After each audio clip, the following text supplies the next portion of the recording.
Kamusta mga kaibigan?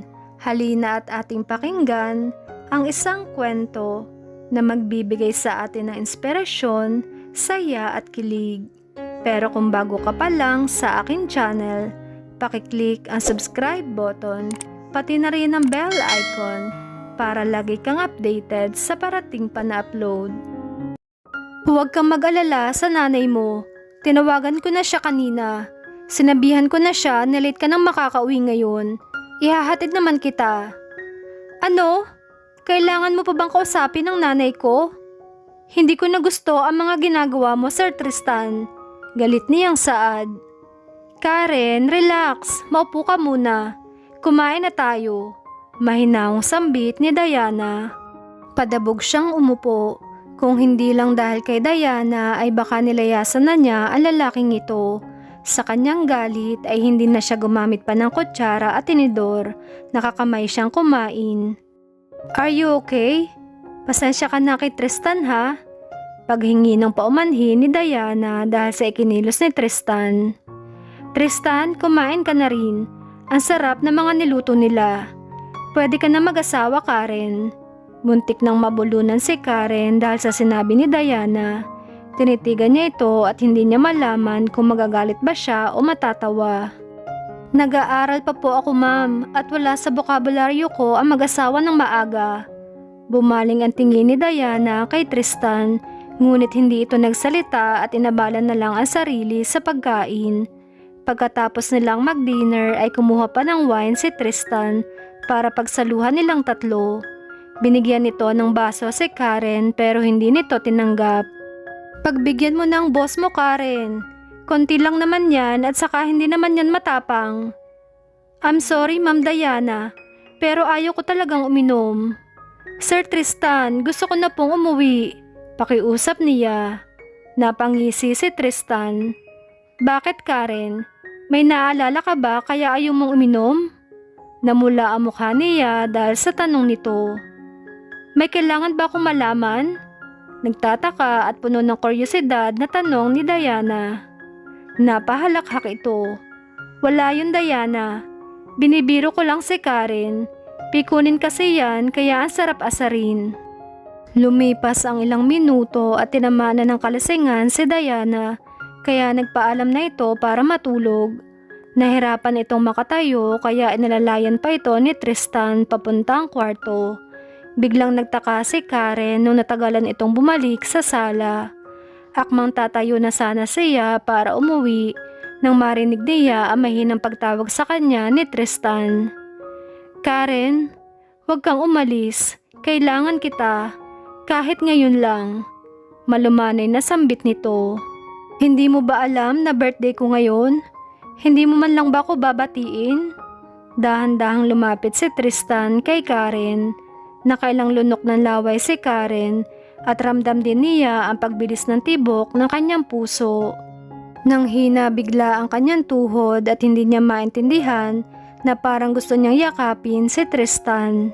Napaatras si Karen dahil sa takot na baka mapansin ni Tristan ang dibdib niya na hindi mapigil sa pagkabog.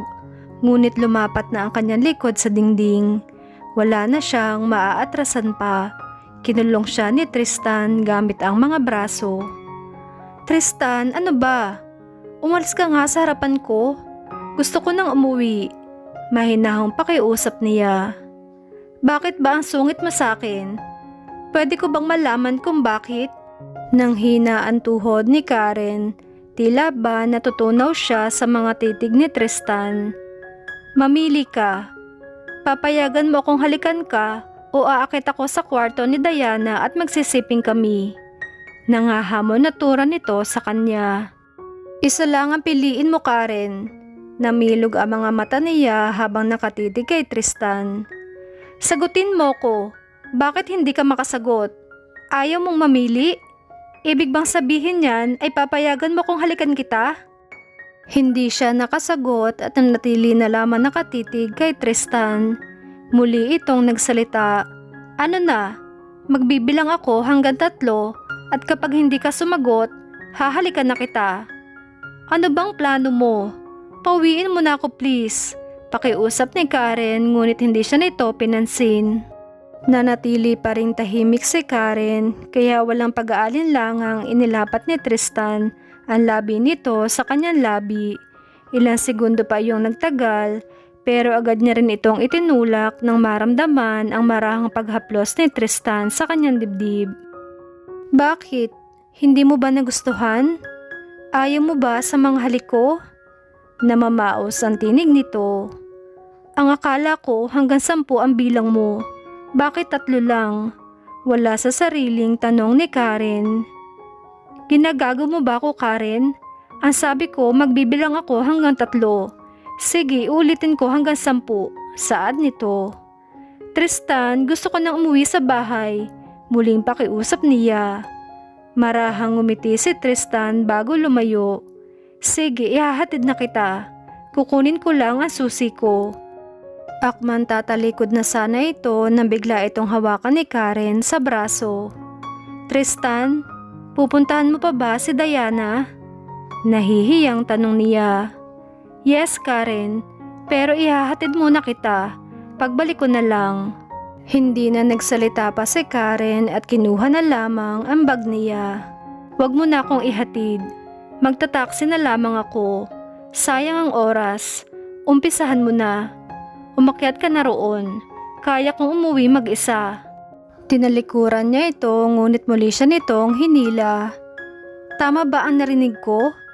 Nagsiselos ka ba kay Diana? Ano? Ang kapal naman na mukha mo. Diyan ka na nga.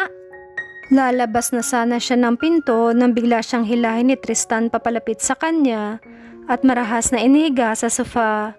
Hindi na niya nagawa pang pumalag nang halikan siya nito sa labi pababa sa kanyang leeg. Hindi niya mapigilan ang impit na ungol na kumawala sa kanyang bibig. Kinarga siya nito gamit ang makikisig nitong braso, paakyat sa kwarto at pagdating doon ay dahan-dahan siya nitong inihiga sa malambot na kama. Isa-isang inalis ni Tristan ang saplot ni Karen. Sunod ang sarili niyang pantalon hanggang sa unti-unting lumantad ang katawan nito. Kakaibang init ang rumagasa sa kanyang katawan ng masulyapan, ang bagay na ngayon niya lang nakita. Hindi magkamayo sa lakas ng pintig ng kanyang puso, lalo na nang lumapat ang mainit at basang dila ni Tristan sa kanyang leeg na dahan-dahan nagpapadaos-os pababa sa kanyang dibdib. At muling nakawala ang malakas na ungol kay Karen nang bumaba pa si Tristan sa kanyang puson. Napaigtad siya dahil sa kakaibang sensasyong dulot ng ginagawa nito sa kanya. Idiniin pa niya ang ulo nito na siya nakadagdag sa init ng kanyang katawan. Hindi niya malaman kung saan ibabaling ang ulo. Naramdaman niya na lamang ang pagpasok ni Tristan sa kanya, dahilan para mapasigaw siya sa sakit. Virgin ka pa, Karen? Ang swerte ko sa'yo. Papayag ka na ba sa gusto ko? Namamaos na tura ni Tristan. Yes, Tristan, papayag na ako. Papakasalan na kita. Pinag-igihan pa ni Tristan ng ginagawa at tuluyang sinagad ang sarili kay Karen dahil sa tuwa ng pumayag ang dalaga. Pinaghalong ungol ng dalawa ang pumuno sa 4 na sulok ng silid. Pabagsak na nahiga si Karen dahil sa pagod. Naramdaman rin niya ang kirot sa ibabang parte ng kanyang puson dahil sa nangyari. Binalot siya ni Tristan ng isang mahigpit na yakap sa kamarahang hinalikan sa labi. Nakatulog si Karen kaya hindi na nag-abala pa si Tristan na gisingin ng dalaga. Tinawagan niya ang nanay ni Karen para hindi na ito mag-alala. Bukas na lang niya ipapaliwanag kung bakit hindi ito nakauwi ngayon. Hindi naman nagalit ang nanay nito dahil sa tiwalang binigay kay Tristan. Kinuha niya ang kontrata para mapermahan ni Karen kinabukasan. Nay, sorry po. Umaga na ako nakauwi. Nakayuko pa si Karen dahil sa takot kay Nanay Divina. Hindi niya kayang tumingin sa mata ng kanyang ina dahil sa kasalanang nagawa niya. Ma'am Divina, papakasalan ko po ang anak niyo. Biglang singit ni Tristan. Nagulat si Nanay Divina dahil sa sinabi nito. Tumaas ang kilay nito saka bumaling sa anak. Anong sinasabi niyang pakakasalan? May kailangan ba akong malaman? Magsalita ka, Karen. Wala po, Nay. Padaskol siyang lumingon kay Tristan. Sir Tristan, ano bang pinagsasabi mo? Umuwi ka na nga? Walang uuwi. Sabat naman ng kanyang nanay. Sir Tristan, ano bang ibig mong sabihin? Anong kasal? May nangyari po sa amin ni Karen kagabi. Pero wag po kayong magagalit. Papakasalan ko po ang anak ninyo. Nanlaki ang mata nito dahil sa narinig. Karen, anong ibig sabihin nito? Isinuko mo na ba ang pagkababae mo? Mabilis na kinuha ni Nanay Divina ang kanyang pamalo. Akmang papaluin na sana nito ang anak ng biglang pumagitna si Tristan, kaya puwit nito ang natamaan. Sir Tristan, umalis ka riyan. Kailangan maturuan ng leksyon ng batang yan. Galit na sigaw nito. Nay, hindi na po ako bata. Hindi mo na ako kailangan paluin. Nakakahiya naman kay Tristan. Aba? Ikaw pang may lakas ng loob para magalit? Samantalang basta-basta mo na lang binigay ang sarili mo sa lalaking yan? Muling sumingit si Tristan sa dalawa. Ma'am Divina, pakakasalan ko po ang anak niyo bukas. Wag na po kayong magalit. Pakiusap nito. Sige, pakasalan mo ang anak ko bukas na bukas din. Pasigaw nitong sagot. Naiiyak sa galit si Nanay Divina. Ngunit wala na siyang magagawa pa dahil nangyari na ang lahat. Kailangan niya na lamang suportahan ang dalawa sa kanilang desisyon. Kinabukasan, inaasikaso na nila ang mga papeles na kakailanganin para sa kasal. Isang civil wedding na gaganapin sa isang hotel. Labis ang kaba na naramdaman ni Karen nang dumating ang oras ng kanilang pag-iisang dibdib. Hindi siya makapaniwala na ikakasal na talaga siya. Masaya ang kanyang nanay dahil alam nito na nasa mabuting kamay ang anak niya. Pagkatapos ng kasal ay dumiretso na sila sa malaking bahay na may malawak na hardin at bagong kotse sa garahe. Karen, ito ang bahay niyo ng nanay mo. Dito na kayo titira. Nakapangalan na rin sa iyo ang titulo ng bahay at lupa. At ang kotse na yan, tinuro nito ang magarang kotse na nakaparada sa garahe. Para sa iyo yan, nakangiting sambit nito.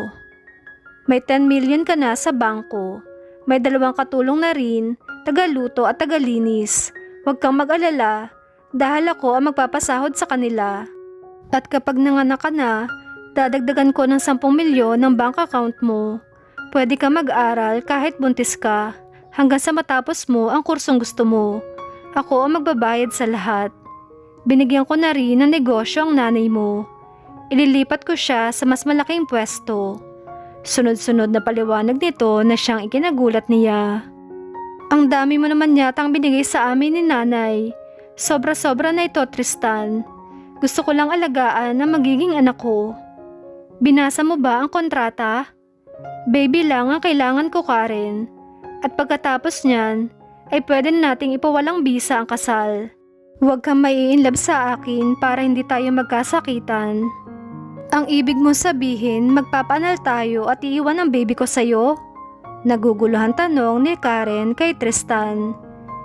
Pwede mo pa rin siyang hawakan at talagaan, pero wala nang tayo, Karen. Ayoko may commitment sa kahit na sino. Seryosong sambit ni Tristan. Hindi kita tatanggalan ng karapatan sa magiging anak natin. Pwede mo pa rin siyang makita at makasama, pero hindi mo nadala ang aking pangalan. Napahinga siya ng malalim dahil sa mga narinig. Kung yan ang gusto mo, Tristan, basta't hindi mo ako tatanggalan ng karapatan sa anak ko, ay ayos na sa akin.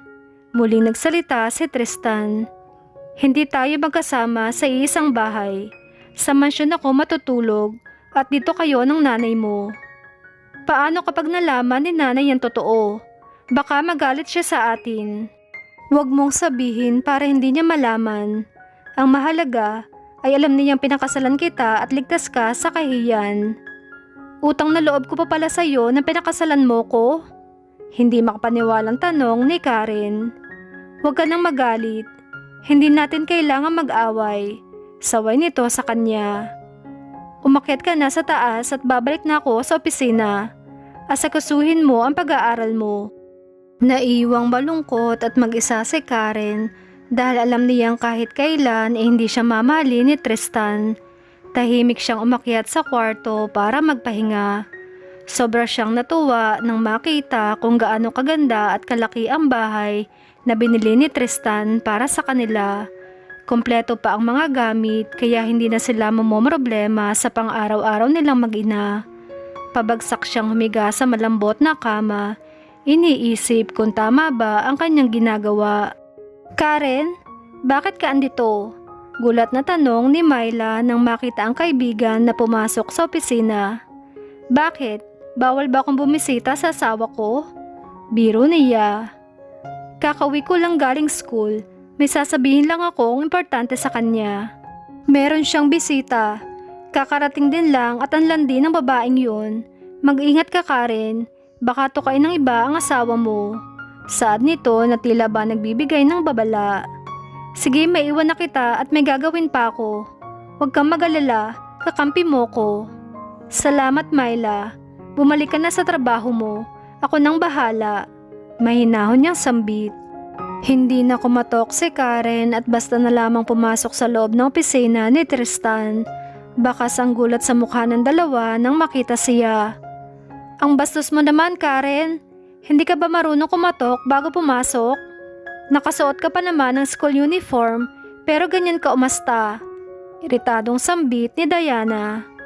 Pinasadahan niya lang ng tingin mula ulo hanggang paa ang babaeng iyon bago umirap. "What's wrong with you? Tristan, ito ba ang napili mong asawa? Walang modo at bastos."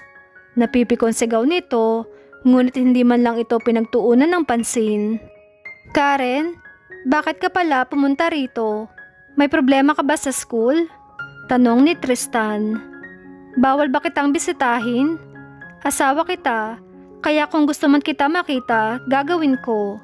Pasimple siyang sumulyap kay Diana na ngayon ay nagngingit-ngit na sa inis. "Hindi ako kagaya ng iba riyan na kung makapulupot sa asawa ng iba ay daig pa ang linta na sumisipsip ng dugo. Ang kapal ng mukha." "Ako ba ang pinapatamaan mo, Karen? Kaibigan ako at kababata ni Tristan, kaya kung gusto ko man siya makita ay gagawin ko at may karapatan akong bisitahin siya dito." "Noon yon, Diana. Iba na ngayon dahil asawa na niya ako. Lumugar ka naman para hindi tayo magkagulo." Mahinahon ngunit may bahid ng galit na paalala niya kay Diana. "Hindi ako kasing yaman mo, pero hindi ako malanding katulad mo. Layuan mo ang asawa ko kung ayaw mo dumikit yung mukha mo sa lamesa na inuupuan mo." Pagbabanta ni Karen. Nag-init ang ulo ni Diana dahil sa sinabi niya, kaya dali-dali itong tumayo para sagurin siya. Ngunit mabilis ding tumayo si Tristan para saluhin ang kamay nito na muntik na dumapo sa pisngi ni Karen. Matatalim na tingin ang pinukol nito kay Tristan. "Bakit mo ba ako pinipigilan? Gusto ko lang turuan ng leksyon ng squatter na yan." Dinuro nito si Karen. "Mag-iingat ka sa sinasabi mo, Karen. Baka tutuhanin ko ang mga pangako mo sa akin." Pananakot pa nito. "Squatter nga ako pero at least hindi ako kasing baho mo. At mag-iingat ka rin, Diana. Asawa lang ako sa papel pero ito ang tatandaan mo. Ang papel na yan na magpapakulong sa'yo." Napahalakhak na malakas si Diana dahil sa mga sinabi niya. "Kasalanan ko ba kung ganito kami ka-close ni Tristan? At kulong agad?" Nangaasar na tura nito dahilan para mas lalong umusok ang ilong ni Karen. "Kaya huwag na huwag mo akong mamaliitin, Diana. Dahil hindi yan maliit na bagay lang. Tandaan mo yan." Lumipat ang tingin niya sa kanyang asawa na tahimik lamang na nakikinig sa sagutan nilang dalawa. Pinanliitan niya ito ng mata bago muling magsalita. "At ikaw, Tristan, hindi ko alam kung anong meron sa inyong dalawa na lintana yan. Kung best friend with benefits man kayo, wala akong pakialam. Basta isa lang ang hihilingin ko sa iyo. Huwag kayo sa publiko dahil baka makarating sa nanay ko. Konting respeto naman. Mga professional kayo, di ba?" Huminga muna siya ng malalim para mabawasan ang galit na namumuo sa kanya. "Hihintayin kita sa bahay, Tristan." Naiwan tahimik ang dalawa sa loob ng opisina. Hindi makapaniwala si Tristan na ganoong katapang ang asawa niya. Nginitian pa nito si Diana para asarin dahil hindi man lang ito nakapalag sa katapangan ni Karen. Tinatawanan mo ba ako, Tristan? Hindi mo man lang ako pinagtanggol sa squatter na yun. Inis nitong sigaw. Hindi siya squatter. Tigilan mo na ang pagtawag sa kanya ng ganyan. Mariing tura ni Tristan. Hindi niya nagugustuhan ang tawag nito sa kanyang asawa. Ang sama mo kasi sa kanya kaya nasupalpal ka tuloy. Ah, ganon. So natutuwa ka pa na binastos ako ng asawang manjologs. Hindi mo man lang siya inawat. Tumigil ka na, Diana. Kaya kanya sinagot ng ganon dahil masyadong matalas ang dila mo. Natural lang na awayin ka niya dahil asawa niya ako at panay ang dikit mo sa akin. At ilang beses ba kitang sasabihan na magkaibigan lang tayo? Paliwanag niya. No, hindi pwedeng kaibigan lang, Tristan. Pumayag naman ako, di ba? Kahit gawin mo kong kabit, okay lang sa akin. Tutal, alam ko naman na hindi mo mahal ang babaeng yun. Tama na. Kailangan ko nang umuwi. Baka awayin ako ni Karen. Niligpit na ni Tristan ang mga gamit niya saka tumayo. Malapit na ito sa pinto nang hawakan ni Diana ang kanyang braso para pigilan. Hindi ito papayag na uuwi at iiwan siya ni Tristan dahil lang sa takot kay Karen. Ikaw pa ngayon ang natatakot sa kanya? Seryoso ka, Tristan? Ipagpapalit mo ko sa babaeng yun? Baka nakakalimutan mo, Tristan. Tayong una magkasama at nagkakilala. Mag-best friend tayo simula pagkabata. Dapat ako ang piliin mo. Diana, okay ka lang? Magkaiba ang best friend sa mag-asawa. Asawa ko si Karen, kaya dapat lang nasundin ko siya. Sinubukan niyang bawiin ang braso niya ngunit hindi ito natinag. Bitiwan mo ko, Diana. Umuwi ka na para makapag-isip ka ng tama. Akala ko ba walang iwanan? Kung alam ko lang napapakasalan mo mabaeng yun, hindi na sana ako nagpakita pa sa'yo. Naluluhan nitong Saad. Diana, tama na. Masasaktan lang kita. Alam mo naman na hindi kita kayang mahalin sa paraan na gusto mo. Mahirap ba akong mahalin? All these years, umaasa ako na makikita mo ako, na mamahalin mo rin ako, katulad ng pagmamahal ko sa'yo. Kasabay na mga salitang iyon ay ang pagtulo ng mga luha ni Diana na kanina pa nito pinipigilan. Nagmamakaawa ang mga mata nito dahil sa kagustuhan na makuha ang atensyon ni Tristan. Gagawin nito ang lahat para makuha ang lalaki. Umalis ka na. Magkaibigan pa rin tayo pero hindi na katulad ng dati. I'm sorry, Diana, pero may asawa na ako. Respetuhin mo sana yun. Dahan-dahang lumapit sa Diana at pinakatitigan si Tristan.